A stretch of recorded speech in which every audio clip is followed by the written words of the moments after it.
Assalamu alaikum wa rahmatullahi wa barakatuh. Good morning, ladies and gentlemen, and welcome to day 3 of the World Conference on the Creative Economy 2021.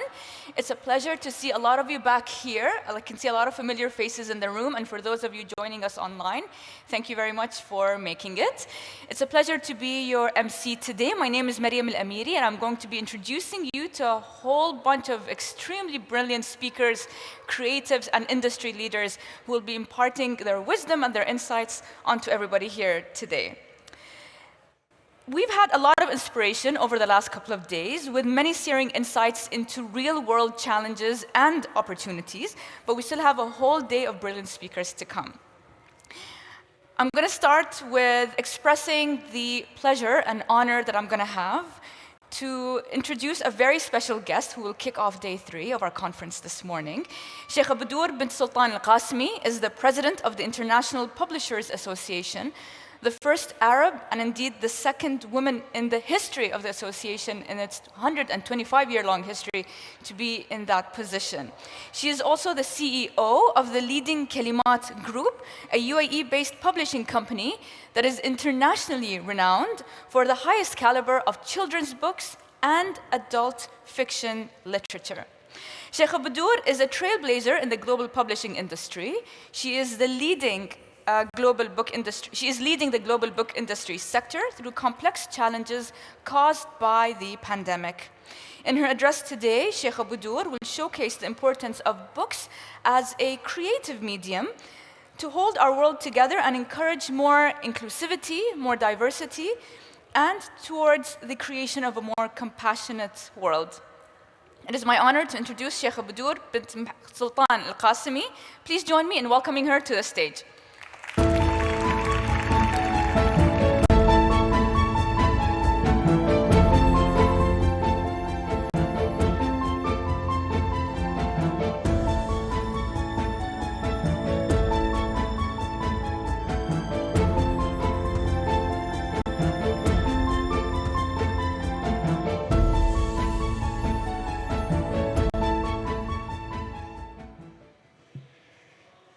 Bismillah ar-Rahman ar-Rahim. Your Excellencies, distinguished guests, good morning. Assalamu alaikum wa rahmatullahi wa barakatuh. The year 2021 has been an exceptional year in the world of literary acclaim and recognition.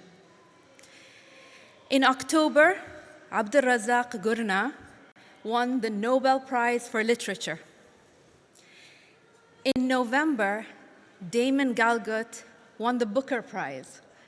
And in the same month, Mohamed Mbougar Sarr won the Prix Goncourt, the French equivalent of the Pulitzer Award. In addition, Karen Jennings and Nadifa Mohammed were both on the Booker Prize longlist and shortlist this year. What do all these writers have in common? They are all Africans or members of the African diaspora. Was this pure coincidence?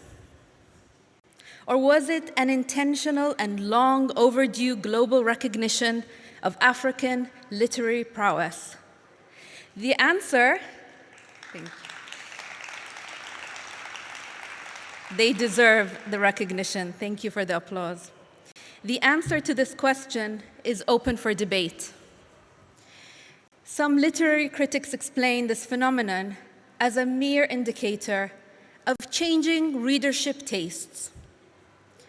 According to these critics, publishers are following the demands of a global market for more variety and original voices in the books they read.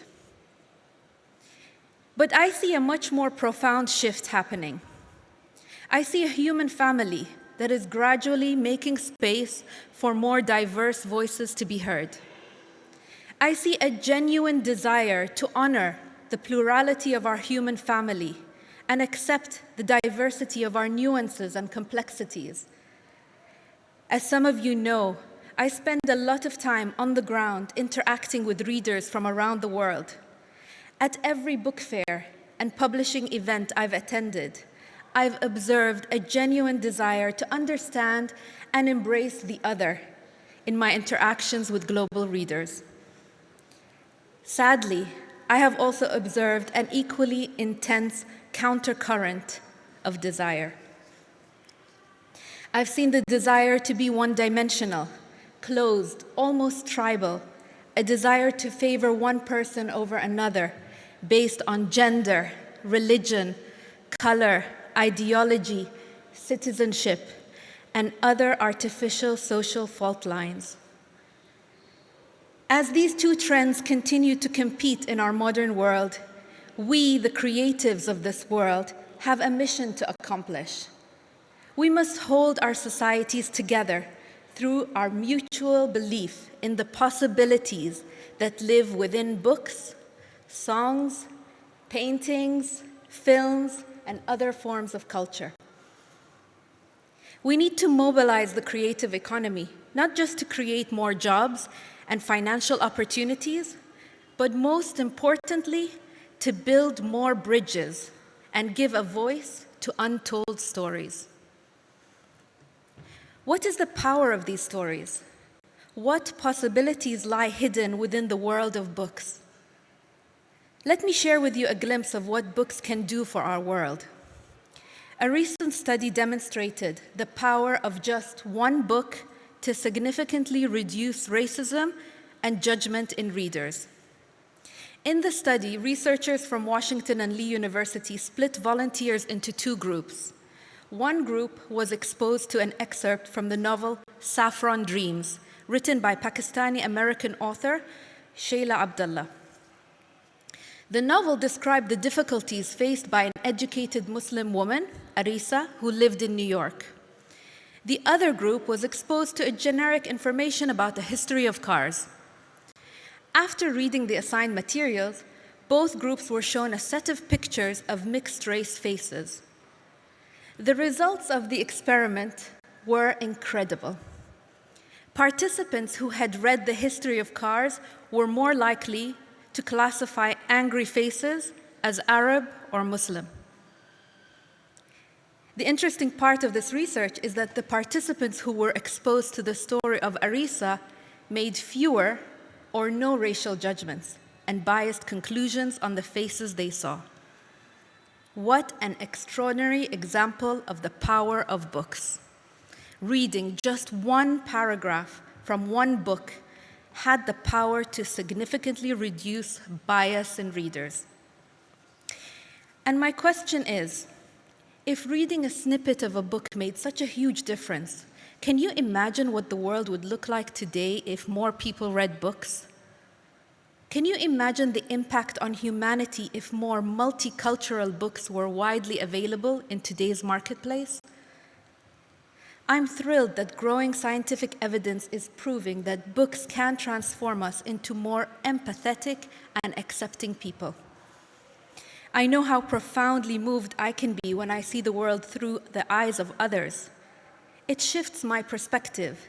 It gives me a unique opportunity to understand the realities and ambiguities of different people from different parts of the world. I'm also grateful that publishers are making serious attempts to add more inclusivity and diversity to the world of books. As more female and other minority authors publish their works, they gain a platform to share their voices, experiences, and their stories. They invite us to explore various issues such as culture, race, identity, art, history, all from their point of view. I think it's important that we embrace them, hear their messages with an open heart. Ladies and gentlemen, tomorrow, on December the 10th, the world will celebrate Human Rights Day. As we gather together to speak about books, culture, and creativity, we must remember that the freedom to share our voice in a public space is a basic human right, a right which is sometimes denied. All of us have a role to play in defending this right, and to understand that social peace and justice are only achievable when everyone's voice is heard. At the International Publishers Association, we take our role very seriously. In fact, one of the main reasons the IPA was created 125 years ago was to defend the freedom to publish.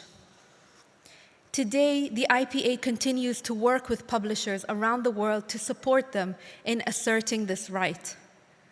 We created the Prix Voltaire Award specifically to recognize a person or an organization that has made a significant contribution in defending freedom to publish. The Prix Voltaire is a reminder to all of us that there are publishers around the world who put their lives and safety at risk every day so that we can have access to and enjoy books and ideas that enrich our perspective and advance public debate.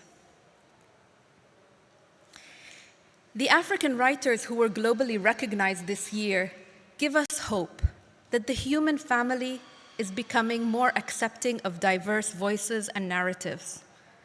Their books give us hope despite all of the conflicts, despite all the misunderstandings and the stereotyping fueled by social media. We can still embrace and accept all of these voices. We can still change our world for the better, one book at a time. Thank you.